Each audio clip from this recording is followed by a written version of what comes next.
Hi, this is Suchi, and in this video, we are going to discuss about two interesting topics, two important topics. One is list constructor and another is range. So first, let me discuss about list constructor. What is list constructor? List constructor is used to create a new list. Now, in our previous video, we have already seen a method of declaring a new list or creating a new list. That is nothing but we can create a new list with the help of square brackets. So as we can see here, if we print this, this will return an empty list. There is another way of doing the same thing is the list constructor. So instead of having this, we can also add the list constructor here, and it will create an empty list. In the same way, this is working, the same way it is also working. Now, if already this exists, then what is the need of this constructor? Now, how we will create a list with elements? So we can, in the case of square brackets, what we can do is we can add the elements over here in square brackets.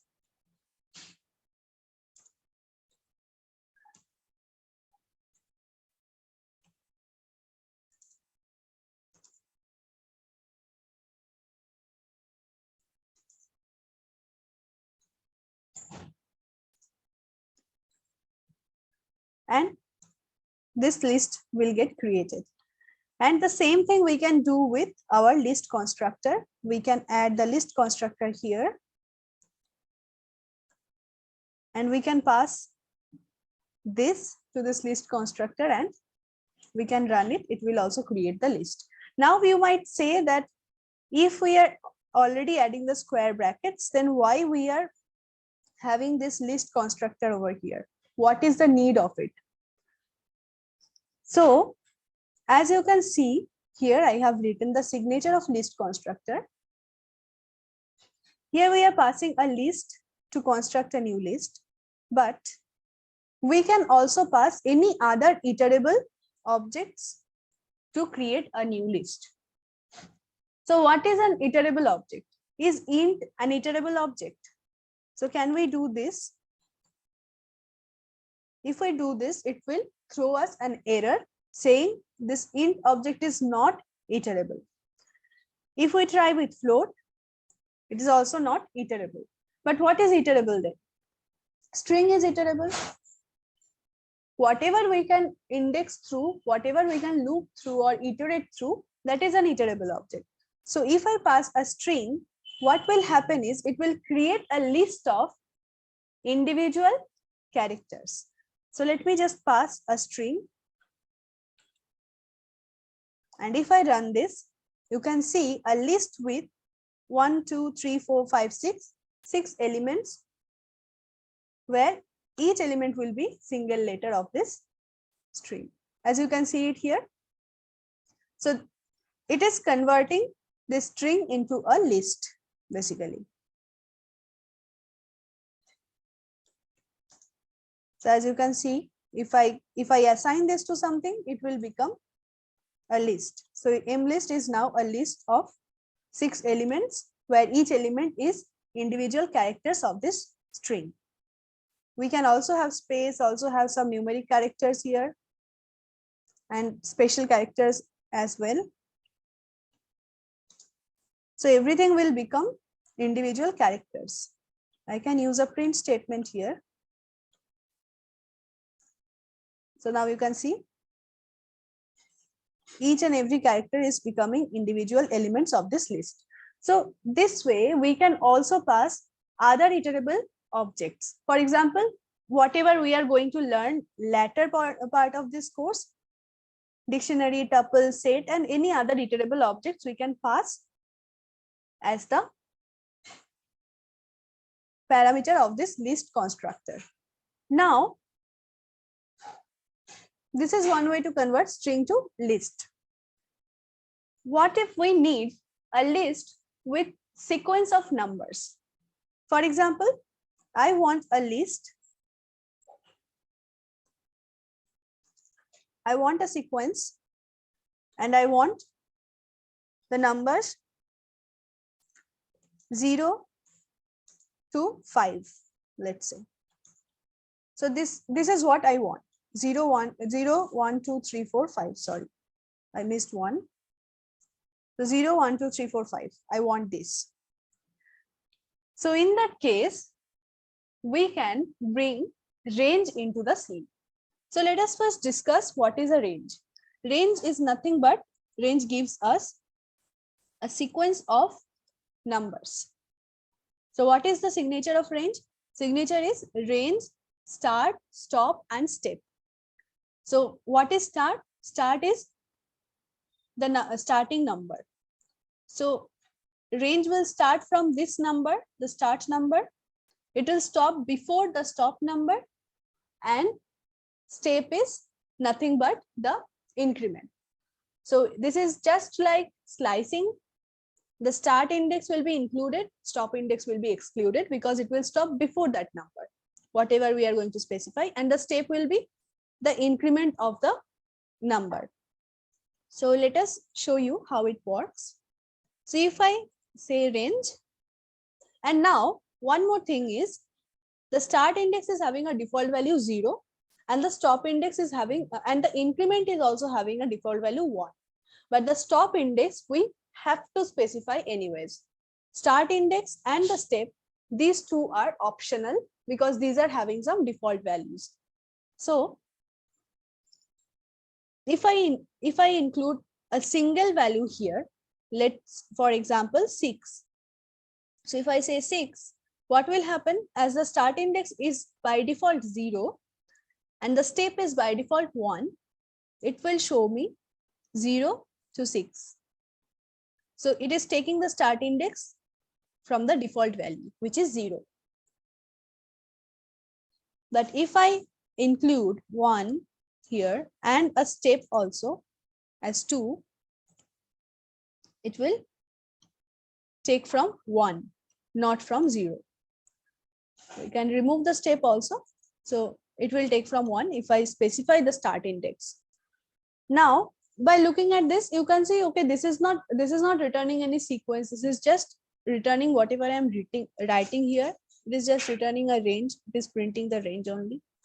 So how we can see the actual elements of the range?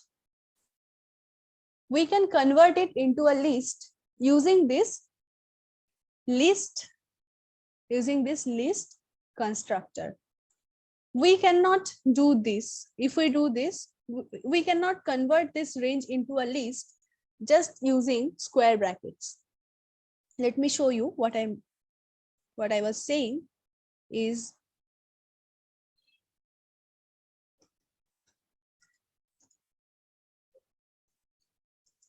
so if I try to convert this range into a list,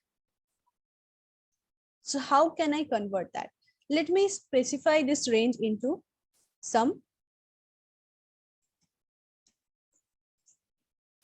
variables. So now we have this sequence range 1, which is technically the same thing.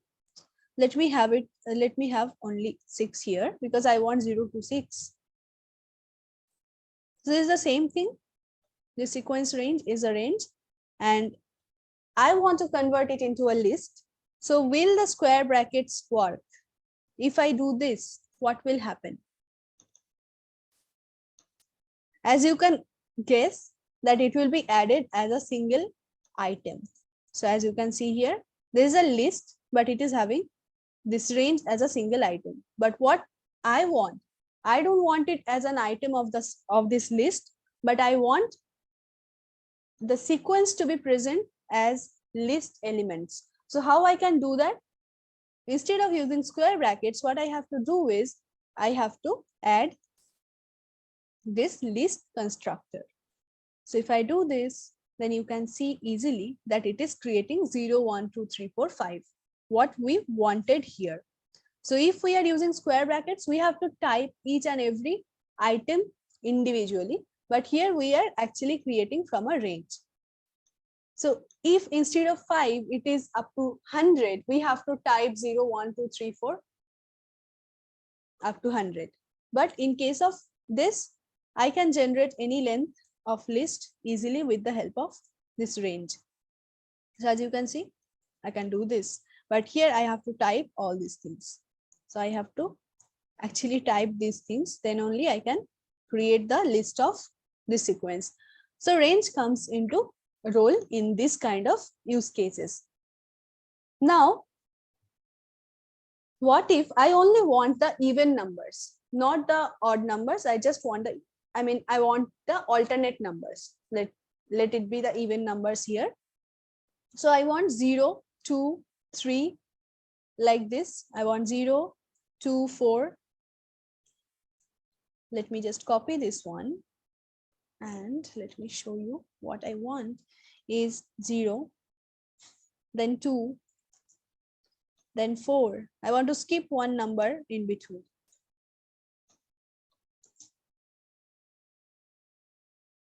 And even I want to start it from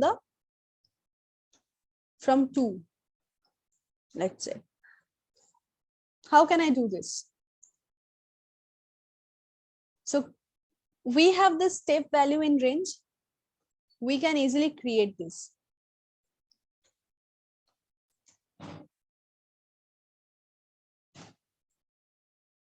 So we can easily do this with the help of range. How we can do this? Let me show you. So to start from 2, what we need to do is we have to add 2 here.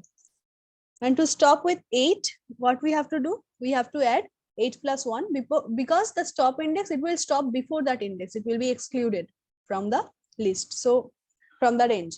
So I have added 9 here so that it stops at 8. And now what I will add here is the step size. So after 2, I want 4.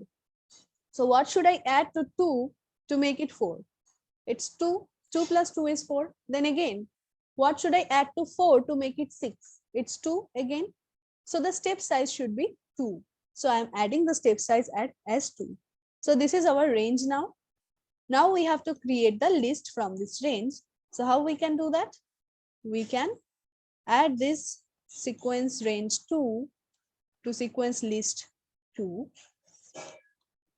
We have to use this constructor list, and then it will create this desired list. So as we can see, it is coming as we expected. So this is how list and range together can create a sequence of numbers